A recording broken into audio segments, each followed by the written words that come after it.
with her husband and 2 sons. She is a graduate of Princeton University and Cornell University Medical College, where she trained in ophthalmology, and she is experienced as both a physician and a businesswoman. And I will turn the microphone over to Congresswoman Hayworth.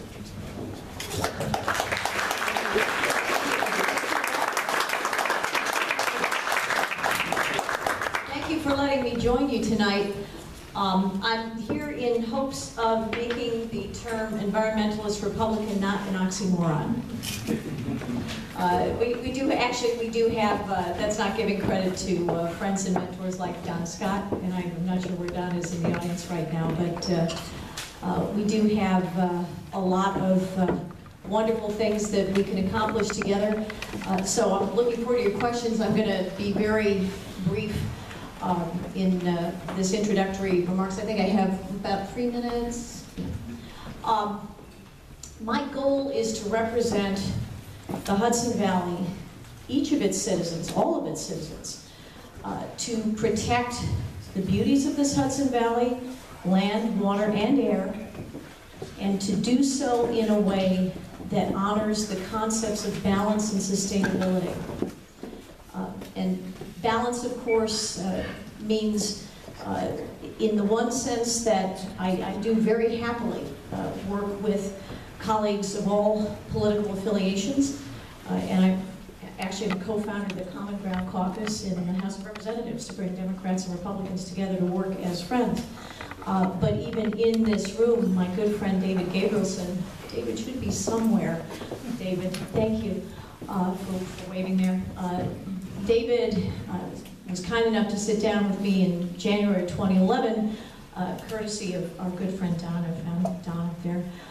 Don Scott, and talked with me about the PACE program, which of course is a wonderful program, the Property Assessed Clean Energy Program, and you're probably all familiar with it. If not, we have to explain it later, but it's a win-win-win for the environment, for consumers, for local jobs. And it's being held up in participation across the country because mortgage holders who participate in Fannie Mae or Freddie Mac, whose mortgages are backed up by those massive mortgage giants, can't participate in PACE. So I introduced a piece of legislation called the PACE Protection Act, and in fact we have a Democratic and a Republican co-sponsor on that.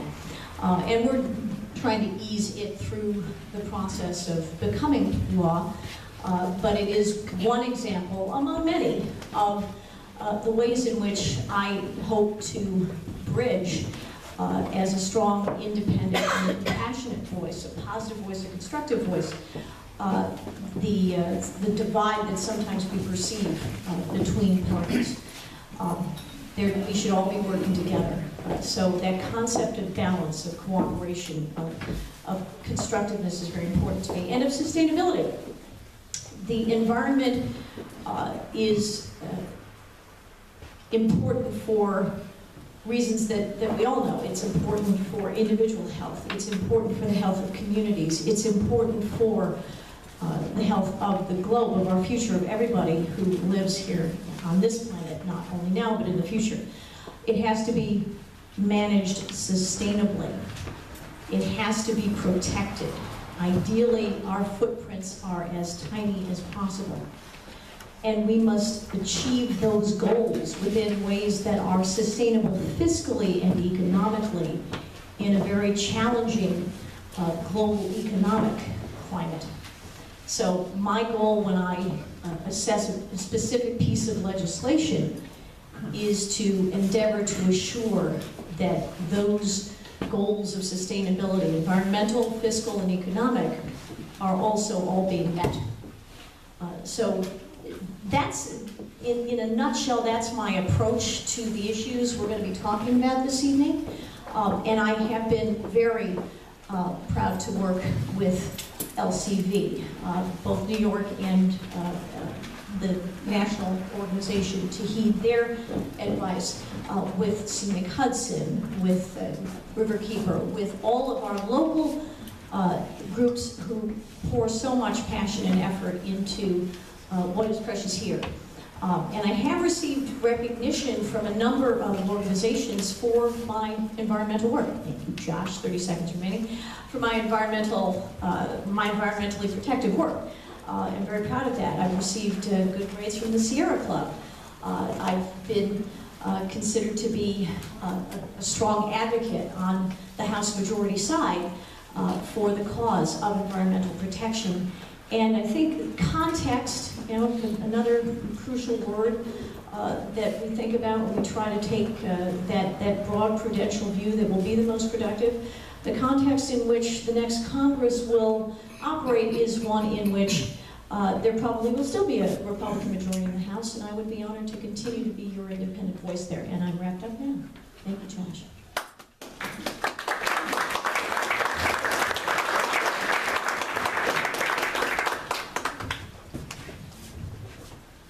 Good evening, Congresswoman Hayworth. Good evening, Nan.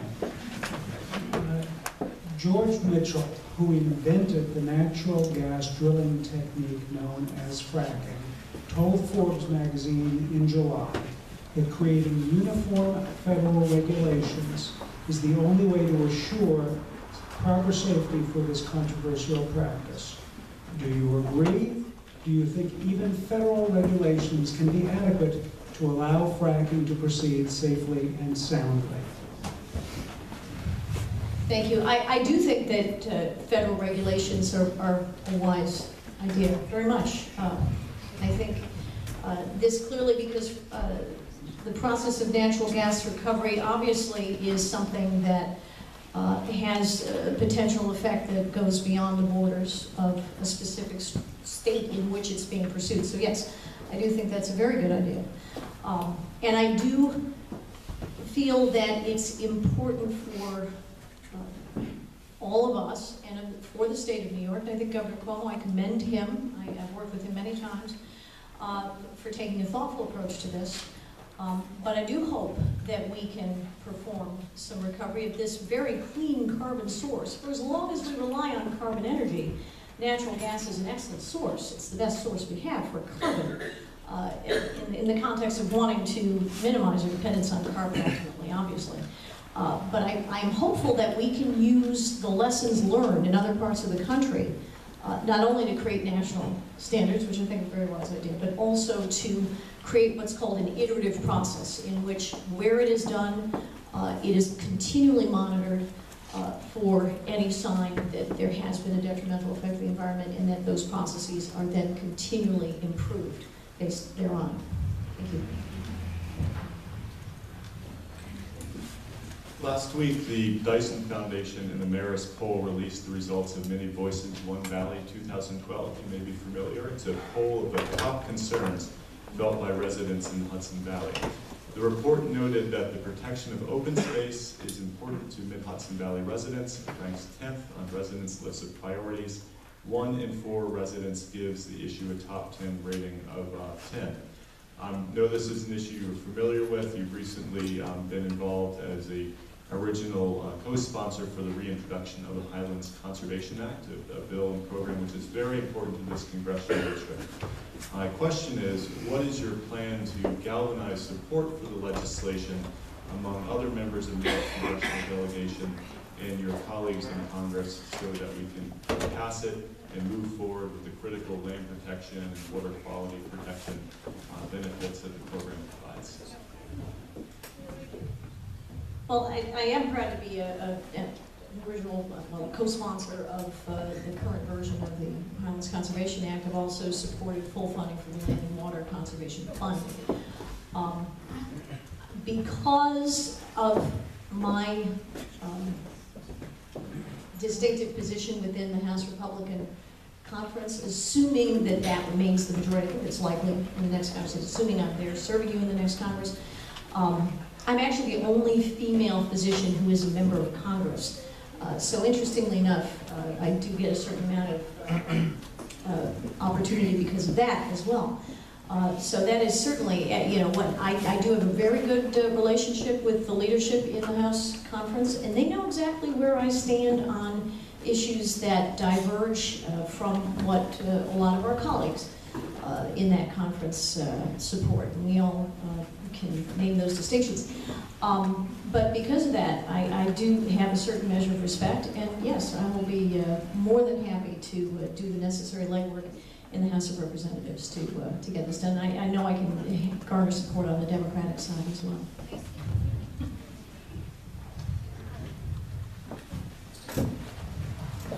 Climate change. Give us your thoughts on, one, whether climate change is happening, two, what the role of human activity is in that, and if in fact you do see it happening, what role should the federal government play to minimize the impact?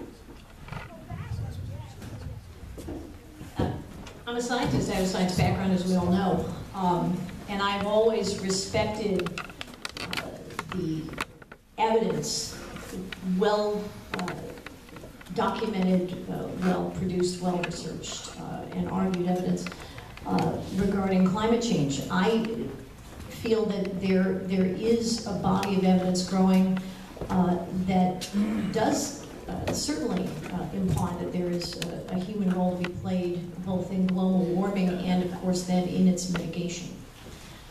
I think it behooves all of us as a default right now to minimize our carbon footprints. One reason, of course, that I have introduced the Pace Protection Act. That is an energy-saving, carbon footprint reducing act. Not the only one I support, but one of several. Also, the SAVE Act is in process. That's to encourage and reward homeowners for insulating their homes better, saving energy. So I think what we have to do is use a rigorous process going forward that EPA obviously would play the lead role in promulgating regulations. We have to do it with the perspective that currently we are probably the developed nation that most respects environmental concerns. So one of my key concerns has been that we not drive industry out of the United States to countries who regard the environment far less protectively than we do. So that's where that sustainability and balance come in. But absolutely, respect the evidence, act on it, do it rigorously and in a way that we can sustain. Over a third of New York's wastewater treatment plants are more than 20 years past their original design life. If re-elected, what will you do in Washington to help pay for restoring New York's water quality infrastructure?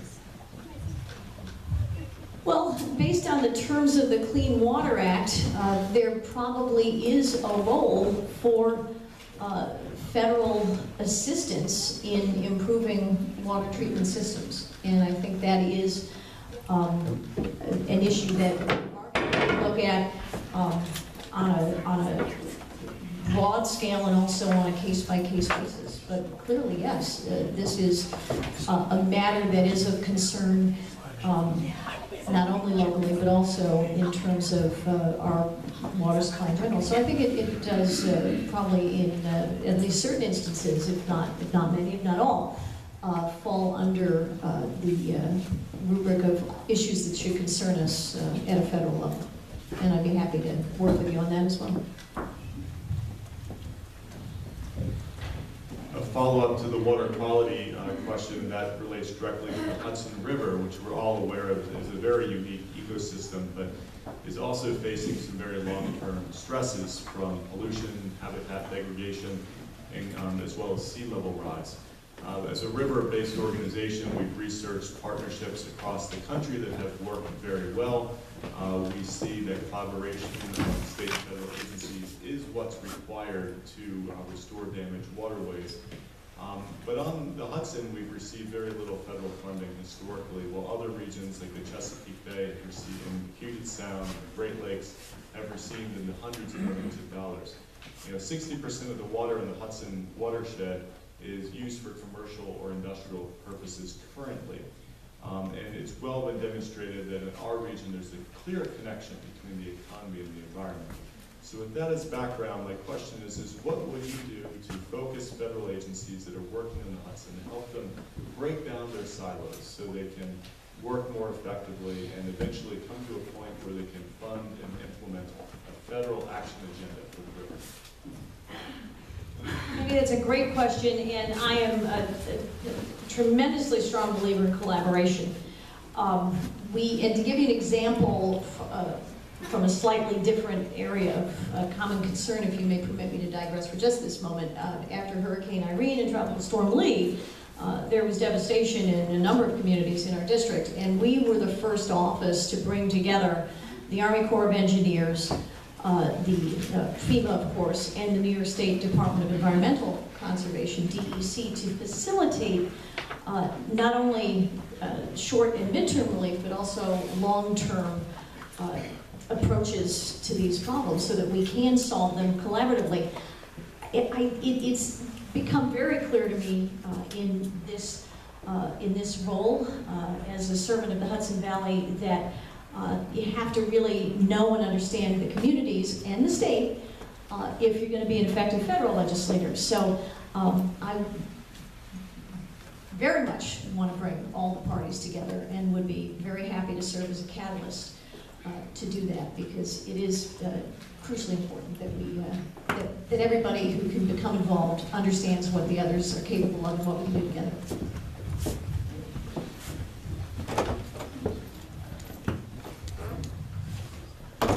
In the interest of promoting renewable energy, there are a number of tax incentives that the environmental community has supported.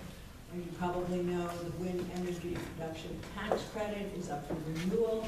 A failure to renew it will in fact impact wind energy, both on the labor side as well as in terms of producing cleaner energy.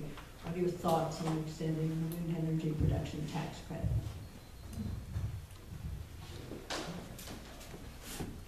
I think wind obviously has a role in our broad energy portfolio. We clearly were reliant on carbon sources for our primary source of power right now. We have nuclear, we have solar, we have wind, we have biofuels, we have geothermal, hydroelectric, and others that are developing. I think you have to look at all the tax credits, and of course, we do know that our tax structure is quite complicated, so many of us, including me, look to simplify it considerably. So our tax structure is complicated. I think we have to look at the wind production tax credit in terms of its true economic and environmental value. It's a very expensive form of energy for the United States right now. I'm not convinced that that's the best place for us to devote resources as opposed to certain other initiatives, but I'm happy to entertain the evidence. So I was visited once briefly by folks from the wind industry, and they did point out the industry would go down to zero without the production tax credit in the U.S. I think we just have to look at a time of fiscal austerity. We have to look at what makes the most sense. Sustainability for the environment, for fiscal and economic reasons. Question from the audience. What is your current stance on the relicensing of Indian Point? Do you think Indian Point's evacuation plan is viable? And do you think that its current method of storing all its spent fuel on site needs to change? Well, yes, I would rather not see, although the spent fuel is very, very carefully housed, I would rather not see it stored on the site of Indian Point. And clearly we all know that there's been a great national debate about where to store this waste. And that is one of the conundra involved in nuclear energy. Having said that, Indian Point provides a very reliable source of baseload power, baseload electricity for our Hudson Valley. 18 to 30+% of our power at any one time. I think it has been a good citizen of the Hudson Valley. I think that it has made continual improvements as it should. The only way to support continued operation of any such plant is if it is done with the utmost attention to safety. And I certainly support always providing the most rigorous measures in that regard. And I have visited with the plant and the regulators and had a chance to talk with them. And it sounds as though the relicensing is proceeding, and as long as they're good citizens and they're doing what they're required to do by the NRC, I do not have, and they're operating